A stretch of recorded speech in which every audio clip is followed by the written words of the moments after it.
जय हिंद साथियों। आज के क्लास में हम लोग क्लास 9 का जो मैथ का पहला चैप्टर है संख्या पद्धति, उसमें प्रश्नावली 1.4 को हम लोग हल करेंगे।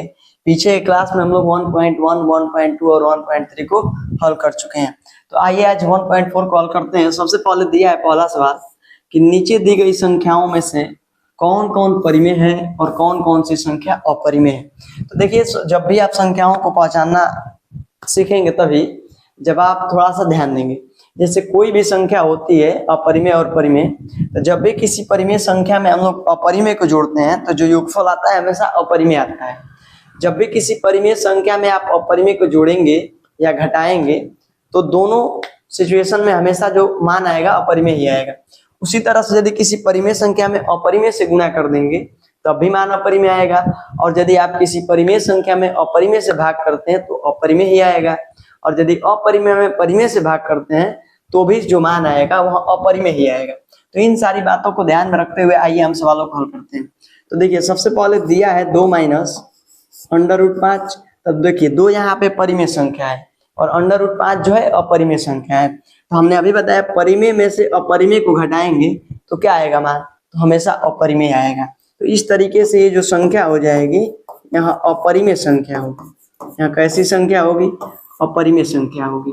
इसको थोड़ा सा हल करने की जरूरत है। तो देखिए 3 प्लस √23 और यहाँ पे माइनस है, माइनस में है √23। अब देखिए प्लस √23 और माइनस √23 ये दोनों क्या हो जाएंगे, कैंसिल हो जाएंगे। यहाँ से 3 बचेगा। तो 3 कैसी संख्या है, तो 3 एक परिमेय संख्या है। कैसी संख्या है, परिमेय संख्या है। इसी तरह से इन सवालों को देखिए लिखा है 2 इंटू √7/7 √7। आप इसको एक और तरीके से लिख सकते हैं। जैसे यहाँ पे इसको लिख सकते हैं हम लोग 2 गुणे √7/7 गुणे में √7। देखिए √7 से √7 कट जाएगा, क्या बचेगा, यहाँ से बच जाएगा 2/7। अब 2/7 कैसी संख्या है, तो एक परिमेय संख्या है। कैसी संख्या है, एक परिमेय संख्या है। बहुत ही आसानी से बता सकते हैं आप लोग। अब यहाँ पे देखिए ऊपर में एक कैसी संख्या है, परिमेय है, और √2 जो नीचे लिखा है कैसी संख्या है, अपरिमेय है। तो अपरिमेय से किसी परिमेय संख्या में जब भाग किया जाता है तो जो मान आता है कैसा आता है, अपरिमेय आता है, अपरिमेय आएगा। ठीक है, क्योंकि अपरिमेय संख्याएं जो होती हैं इनका जो दशमलव का प्रसार होगा अशांत होगा, ऐसे आता रहेगा, पुनरावृत्ति भी नहीं करेगा। ठीक है, तो इससे भाग करेंगे एक में तो खुद सोचिए जो संख्या आएगी वो अपरिमेय ही आएगी। अब यहाँ पे दिया है 2π। अब देखिए 2π जो है कैसी संख्या है, पाई एक अपरिमेय संख्या है और अपरिमेय से 2 में गुणा करेंगे तो मान जो आएगा अपरिमेय ही आएगा। तो इस तरीके से बहुत ही आसानी से आप इस पहले सवाल को हल कर सकते हैं। अगला सवाल दिया है कि निम्नलिखित व्यंजकों में से प्रत्येक व्यंजक को सरल करें, यानी कि जो भी प्रत्येक व्यंजक दिए हुए हैं उन्हें सरल करना है। तो इसके लिए हमें कुछ सर्वसमीका याद होने चाहिए तो हम आसानी से कर पाएंगे सवालों को। देखिए यहाँ पे कोई सर्वसमीका काम नहीं आएगी पहले सवाल में। यहाँ पे 3 से पहले 2 में गुणा करेंगे तो 3 दूनी के कितना हो जाएगा, 6। अब इसी 3 से इस √2 में जब गुणा करेंगे तो प्लस 3 कितना हो जाएगा, 2 हो जाएगा। अब इससे गुणा करेंगे इसमें हम लोग, ठीक है, यहाँ से 2 हो जाएगा। अब इसे इसमें एक बार करेंगे तो प्लस √6 हो जाएगा। तो इस तरीके से यही आंसर हो जाएगा, क्योंकि इसमें हम लोग और कुछ नहीं कर सकते। अब इसको देखिए, ये देखिए यहाँ पे a प्लस बी है और एक पोस्ट में a माइनस बी है। तो आप इसका सूत्र पढ़े होंगे, a प्लस बी और एक पोस्ट में a माइनस जब b होता है तो हम लोग इसको लिख सकते हैं a² माइनस b²। ठीक है, तो यहाँ से जो 3 है हम लोगों का a है और ये जो है ये b है। ठीक है, तो यहाँ पे हम लोग लिखते हैं जब इसको, तो हम इसको लिख देंगे 3 का स्क्वायर और यहाँ से माइनस √3 का स्क्वायर। देखिए 3 का स्क्वायर 9 हो जाएगा और माइनस √3 का जब स्क्वायर करेंगे तो क्या होगा, 3 हो जाएगा। अब इस 9 में से 3 घटा दीजिए, कितना हो जाएगा, 6 हो जाएगा। तो इस तरह से बहुत ही आसानी से सवालों को हल कर सकते हैं। अब यहाँ पे देखिए लिखा है a प्लस बी का होल स्क्वायर। तो हम सबको पता है कि a प्लस बी का जो होल स्क्वायर होता है यहाँ क्या होता है, a का स्क्वायर प्लस 2ab प्लस क्या होगा, b का स्क्वायर हो जाएगा। और इसी फार्मूले के सहायता से हम लोग इसको हल कर लेंगे। ये जो हो जाएगा a हो जाएगा और ये हो जाएगा जो b हो जाएगा। ठीक है, अब रख लीजिए यहाँ पे √में 5 का स्क्वायर प्लस 2 गुणे √5 गुणे √2 प्लस b का स्क्वायर मीन्स √2 का स्क्वायर। अब यहाँ से कर लीजिए, √5 का जो स्क्वायर हो जाएगा कितना होगा 5 हो जाएगा, और यहाँ से प्लस यहाँ से कितना होगा 2 और 5 और √2 में और √5 में जब गुणा होगा यहाँ √10 हो जाएगा, प्लस √2 का जो वर्ग होगा कितना हो जाएगा 2 होगा। अब इस 5 को और इस 2 को जोड़ लेंगे, 5 2 7 प्लस 2√10, यही हमारा जो हो जाएगा आंसर हो जाएगा। इसी तरह से इस सवाल को देख लीजिए। देखिए यहाँ पे जो हमने अभी सवाल किया है, एक क्वेश्चन में a+b है और एक क्वेश्चन में a-b है। ठीक, इसको क्या लिखा गया है, उल्टा लिखा गया है। तो हम लोग इसी सवाल को इस तरीके से भी लिख सकते हैं, प्लस वाला पहले लिख सकते हैं और माइनस वाले को बाद में लिख सकते हैं, कोई दिक्कत नहीं है। और फार्मूला हमारा यही लग जाएगा। क्या लगाएंगे हम लोग, एक क्वेश्चन में a+b और एक क्वेश्चन में a-b। तो इसको हम लोग लिख लेते हैं a² - b²। अब a की जगह पे क्या लिखेंगे हम लोग, अंडर में 5 का स्क्वायर और माइनस जो है हमारा अंडर में 2 का स्क्वायर। यहाँ से √5 का स्क्वायर करेंगे तो 5 हो जाएगा और √2 का स्क्वायर करेंगे तो 2 हो जाएगा। 5 में से 2 घटा लेंगे 3 हो जाएगा। और इस तरीके से बहुत ही आसानी से आप जब सर्व समीकरणों को याद करेंगे तो बहुत आसानी से सवालों को कर पाएंगे। आइए अगला सवाल देखते हैं। देखिए दिया है, देखिए अगला सवाल दिया है कि आपको याद होगा कि पाई को एक वृत्त की परिधि मान लीजिए कि C और उसके व्यास मान लीजिए कि D के अनुपात से परिभाषित किया जाता है। अर्थात पाई जो है कह रहा है कि पाई = दिया है C/D। ठीक है, कह रहा है कि इस तथ्य का अंतर विरोध करता हुआ प्रतीत होता है कि पाई एक अपरिमेय संख्या है। इस अंतर विरोध का निराकरण आप लोग किस प्रकार से करेंगे ये हमें बताना है। जैसे देखिए वृत्त की जो परिधि होती है, कह रहा है कि पाई है उसको मान लीजिए कि C/D के अनुपात से परिभाषित किया जाता है। तो यहाँ पे देख के हमें लग रहा है कि जो पाई है एक अपरिमेय संख्या है, इसका विरोध हो रहा है। ठीक है, क्योंकि किसी भी संख्या को हम लोग जब p/q के रूप में लिखते हैं तो संख्या जो होती है परिमेय होती है, लेकिन यहाँ पे पाई जो C/D के बराबर है तो अपरिमेय है। इस तत्व का अंतर विरोध का निराकरण करना है। ठीक है, तो देखिए हम कैसे करेंगे। तो जैसे मान लीजिए कि यहाँ से एक वृत्त ले लेते हैं, थोड़ा सा आपको समझाने के लिए ले लेते हैं। जैसे मान लीजिए कि एक यहाँ से वृत्त हो गया। ठीक है, अब ये जो वृत्त है, इस वृत्त की जो परिधि ऐसे होती है, इस जो वृत्त की परिधि है इसको कह रहा है कि आप C ले लीजिए और इसका जो व्यास है यहाँ D ले लीजिए। ठीक है, तो जो वृत्त की परिधि होती है, जो वृत्त की परिधि जिससे हमें C से दिखा रहे हैं और जो वृत्त का व्यास है वो D है। तो देखिए वृत्त की परिधि जो होती है वो 2πr होता है और जो व्यास होता है, व्यास यह त्रिज्या के 2 गुना होता है। जैसे वृत्त का ये पूरा व्यास है और यहाँ से यहाँ तक r होगा मान लीजिए, तो पूरा कितना हो जाएगा 2r, यहाँ से 2r हो जाएगा। अब देखिए r से r कैंसिल हो जाएगा, 2 से 2 कैंसिल हो जाएगा, तो क्या बच रहा है, बराबर में बच रहा है पाई। और हमें 2πr जो वृत्त की परिधि है इसको किससे दिखा रहे हैं, C से दिखा रहे हैं, और ये जो व्यास है इसको D से दिखा रहे हैं। तो यहाँ पे पाई जो हो रही है C/D के बराबर हो रही है। तो इसका मतलब ये है कि या तो इसमें से C जो होगी अपरिमेय संख्या होगी, या तो D जो होगा वो अपरिमेय संख्या होगा। क्योंकि पाई एक अपरिमेय संख्या है तो इस C या D में से कोई ना कोई एक जो होगा वह अपरिमेय संख्या होगा। ठीक है, तो इस तरीके से इस सवाल को बता सकते हैं, इसमें कोई दम नहीं है, ये सब सवाल माथा के दर्द है। आइए अगला सवाल देखते हैं हम लोग।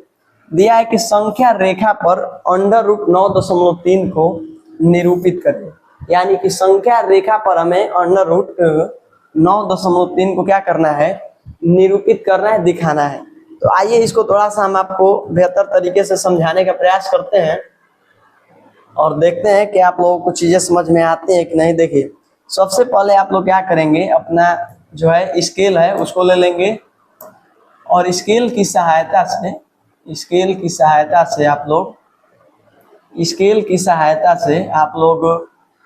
पहले स्केल की सहायता से हमें अंडर रूट में क्या दिखाना है, अंडर रूट में 9.3 दिखाना है ना।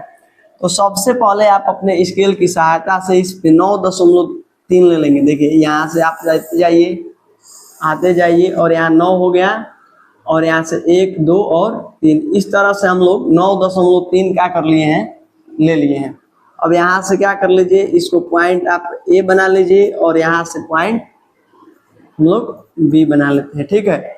और फिर से क्या करना है, एक काम और करना है आप लोगों को। यहाँ से जब 9.3 की दूरी ले लेंगे आप लोग ना, ठीक है, 9.3 की जब दूरी ले लीजिएगा आप लोग, तो यहाँ से एक इकाई और ले लीजिए। एक इकाई बोले तो जैसे 0 से 1, 1 से 2, 2 से 3, इस तरह से एक इकाई की दूरी और ले लेंगे। यहाँ से जब एक इकाई की दूरी लेंगे तो यहाँ से 10.3 पे आ जाएंगे आप लोग, ठीक है। उसके बाद आप लोग इसको हटा सकते हैं, इसका काम नहीं है, देखिए। और इस बिंदु को हम लोग क्या मान लेंगे, इस बिंदु को हम लोग सी मान लेंगे। इस बिंदु को हम लोग क्या मान लेंगे, सी मान लेंगे। तो सबसे पहले हम लोगों ने क्या किया, इसको ध्यान से देखिए। अपने स्केल की सहायता से ए से बी तक 9.3 की दूरी ले लेंगे। उसके बाद फिर बी से एक इकाई की दूरी और ले लेंगे, जो कि बिंदु क्या हो जाएगा, सी हो जाएगा, ठीक है। उसके बाद हमें इस पूरे ए सी का क्या करना है, मध्य बिंदु, यानी कि ए से सी तक जो रेखा है ना, इसका हम क्या करेंगे, मध्य बिंदु खींचेंगे। तो आइए उसको, इसके लिए चांदे की सहायता से हम लोग क्या करते हैं, चांदे की सहायता से, चांदा नहीं गोला प्रकार की सहायता से आप लोग देखिए, यहाँ से आधे से अधिक दूरी ले लेंगे। जैसे ये जो भी रेखा हम लोगों की एसी, यहाँ से यहाँ तक एसी जो है, इसमें आधे से अधिक दूरी ले करके, जैसे यहाँ से आधे से अधिक दूरी हम ले लिए। और रुकिए थोड़ा सा, इसमें हम लोग देख लेते हैं कितना हो रहा है, नहीं तो कम ज्यादा हो जाएगा। से आधे से अधिक दूरी ले लेते हैं। मान लीजिए कि हम लोग से ले लेते हैं 5, ठीक है, 5.8 लिए है ना, तो आपको इसको कम ज्यादा नहीं करना है, ठीक है। इसको आप ध्यान से देखेंगे, चांद जो गोला प्रकार में आप लोग लेंगे आधे से अधिक दूरी, उसी को ले करके करना है। हम एक यहाँ चाप लगा लेते हैं और इतना ही ले करके एक इधर भी आप लोग को क्या करना है, देख लेते हैं कितना था ये, 5.8 है ना, तो इधर भी हमें 5 पॉइंट कितना लेना है, 8 ले करके, और यहाँ से एक चाप इधर भी लगा देना है, ठीक है। एक चाप इधर भी लगा देना है इस तरीके से। और इसी को हम लोगों को क्या करना होगा अब कि इधर से अब बिंदु सी पर रख के इसको, ठीक है, इसको हम लोग क्या करेंगे, बिंदु सी पर रख के, बिंदु सी पे रख के, और इधर भी एक क्या करेंगे हम लोग, चाप लगा देंगे, ठीक है ना। इधर भी एक चाप ऐसे 5.8 पर ले जा करके एक चाप इधर भी लगा देंगे, और एक चाप हम लोग क्या करेंगे,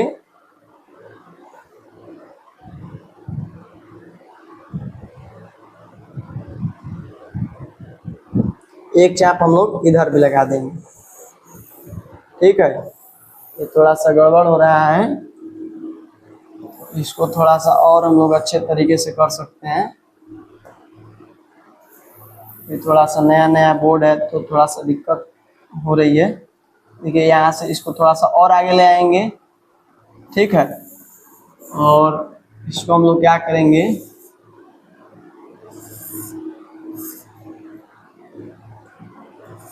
थोड़ा सा इस पे ले करके आएंगे और इसको इस तरीके से मिला देंगे, ठीक है। उसके बाद देखिए आप लोग थोड़ा सा समझ सकते हैं चीजों को। यहाँ से देखिए अब ये वाली जो लाइन है ना, ये बिंदु और इस बिंदु को हम लोग क्या करेंगे, तो मिला देंगे, ठीक है। इस बिंदु को हम लोग क्या करेंगे, मिला देंगे। यहाँ से जो है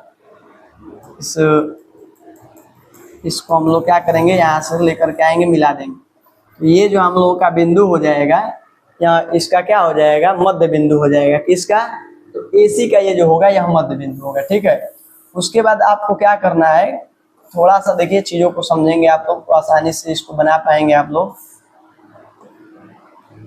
फिर इस बिंदु पे रख करके और यहाँ से, ठीक है, यहाँ से रख करके और एक चाप सीधे क्या करेंगे, इस तरीके से लगाएंगे, जो कि कहाँ पे जाएगा, सीधे सीधे जा करके और यहाँ बिंदु सी पर मिलेगा। आप लोग अच्छे से बनाएंगे जब कॉपी में तो अच्छे से दम बनेगा। थोड़ा सा चांदे यहाँ पे गोला प्रकार लेने में दिक्कत हो रहा है, तो जब इस तरीके से आप लोग बनाएंगे तो यहाँ पे आपको चीजें जा करके मिलेंगी। उसके बाद इस बिंदु बी से इस पे क्या करना है, 90 अंश का कोण बनाना है। क्या करना है, 90 अंश का कोण बनाना है इस बिंदु बी से। तो यहाँ से हम लोग इसे बना लेते हैं कोण 90 अंश का, और इसको वहां तक लेकर के जाना है जहाँ पे यहाँ इस चाप जो AC है इसको क्या करे, काटे। तो यहाँ पे काट रहा है, मान लीजिए कि जो बिंदु डी है। तब देखिए जो BD है ना, जो B और D है, जो BD है यही जो है √9.3 है। इस लाइन को हम लोग और आगे तक बढ़ा सकते हैं और अपने गोला प्रकार की सहायता से यहाँ पे रख करके और इसे खींचेंगे जब लाइन एक, तो यहाँ से जो मान लीजिए कि यहाँ जो बिंदु E हो जाएगा, तो जो BE होगा ना, जो BE होगा वही आप लोगों का √9.3 हो जाएगा। यहाँ से B से और E तक की जो दूरी होगी, B से E तक की जो दूरी होगी वही 9.3 होगा। तो देखिए एक बार हम और आपको अच्छे से बताने का प्रयास करते हैं। थोड़ा सा यहाँ जो है गोला प्रकार लेने में थोड़ा सा दिक्कत होता है, बड़ा है। तो देखिए सबसे पहले आप AB एक रेखा लेंगे, जो कि कितना लेंगे आप लोग, तो 9.3 लेंगे अपने स्केल की सहायता से। उसके बाद इस A से और उस जब A से B तक 9.3 ले लेंगे, तो B से C तक 1 इकाई की दूरी और बढ़ा लेंगे, ठीक है। उसके बाद A से C तक के बीच की जो रेखा है इसका हम लोग मध्य बिंदु लेंगे।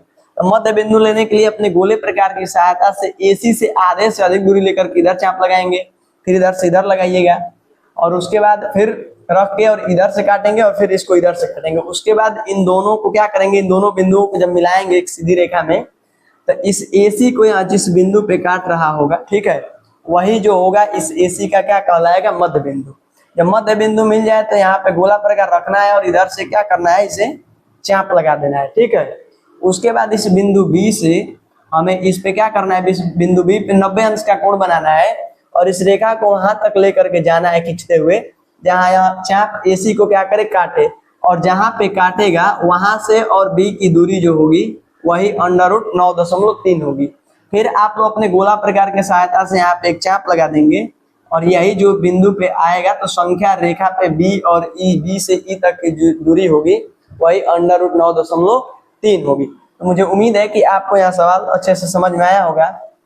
आइए आगे हम लोग सवालों को हल करते हैं।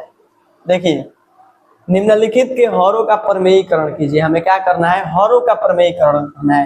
हरों का प्रमेयीकरण से मतलब ये है कि जो भी हर में जो ये अपरिमेय संख्याएं जो लिखी हुई हैं, √7, -√6, तो इनका जो हर है ना, इसमें से ये जो रूट लगा हुआ है इसको हटाना है। हरों का प्रमेयीकरण से आप ये मतलब समझिए, ठीक है।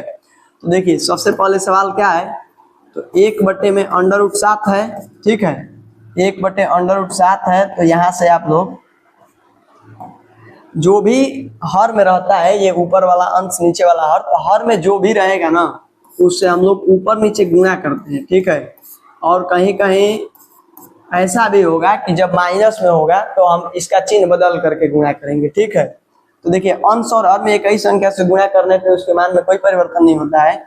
1 और √7 में गुणा होगा तो यहाँ अंडर क्या हो जाएगा, 7 हो जाएगा, और √7 और √7 में गुणा हो जाएगा तो क्या होगा, केवल और केवल 7 हो जाएगा। तो इस तरह से इस हर का प्रमेयीकरण हो गया। अब इसको देखिए यहाँ पे यहाँ दिया है कि 1/√7 माइनस √6, ठीक है, √7 माइनस √6। तो हमने बताया जब इस तरह से माइनस में रहे तो आप हर और अंश में गुणा करिएगा, इसी से करना है। लेकिन जो माइनस में चिन्ह है इसको क्या करना है, प्लस में करके करना है। यहाँ से गुणा कर देंगे हम लोग, √7 माइनस √6 प्लस लगा करके गुणा करेंगे क्योंकि यहाँ माइनस है, तो √7 प्लस √6 हो जाएगा, ठीक है। तो अब देखिए आपने सर्वसमीका पढ़ा होगा कि जैसे होता है एक कोष्ठ में a-b और एक कोष्ठ में होता है a+b, ठीक है। तो इसको हम लोग लिखते हैं a² - b², ठीक है ना। यही a+b पहले भी हो सकता है, माइनस बाद में भी हो सकता है, लेकिन जो हमारा सूत्र बनता है यही बनता है। तो ऊपर देख लीजिए यहाँ से हो जाएगा, 1 में गुणा करते हैं तो कोई मान में परिवर्तन नहीं होगा, √7 प्लस √6 हो जाएगा। और यहाँ से देखिए एक कोष्ठ में हो जाएगा, क्या हो गया है, एक कोष्ठ में हम लोग का a-b और एक कोष्ठ में हो गया है a+b। तो हम लोग क्या लिख देंगे, a² माइनस b²।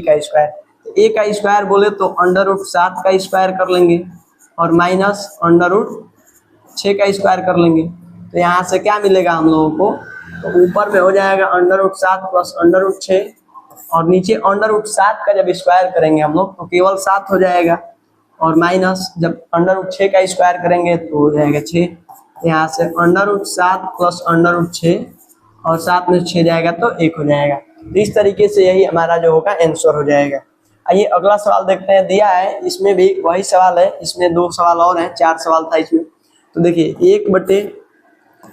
1/√5 प्लस √2, तो हमें इसी से गुणा करना है लेकिन हर और अंश दोनों में करना है। तो देखिए गुणा करते हैं √5 माइनस √2 बटे √5 माइनस √2। ठीक है, तो यहाँ भी वही फार्मूले का आप लोग प्रयोग करेंगे, a प्लस बी और एक पुष्ट में हो जाएगा a माइनस बी, यहाँ बन जाएगा a square minus B square. ठीक है, तो अब देखिए ऊपर ऊपर जब गुणा होगा, एक से गुणा होगा तो मान में कोई परिवर्तन नहीं, उसको वहीं लिख देंगे वैसे ही। अब देखिए यहाँ पे अंडर जो 5 है ना, इसका स्क्वायर कर लीजिए और ये a प्लस बी है और ये a माइनस बी है और यहाँ से माइनस में √2 का स्क्वायर कर लेंगे। तो जो हमारा मान निकल करके आएगा वह √5 माइनस √2 बटे √5 का स्क्वायर करेंगे तो 5 हो जाएगा और माइनस लगा लीजिए और √2 का स्क्वायर करेंगे तो 2 हो जाएगा।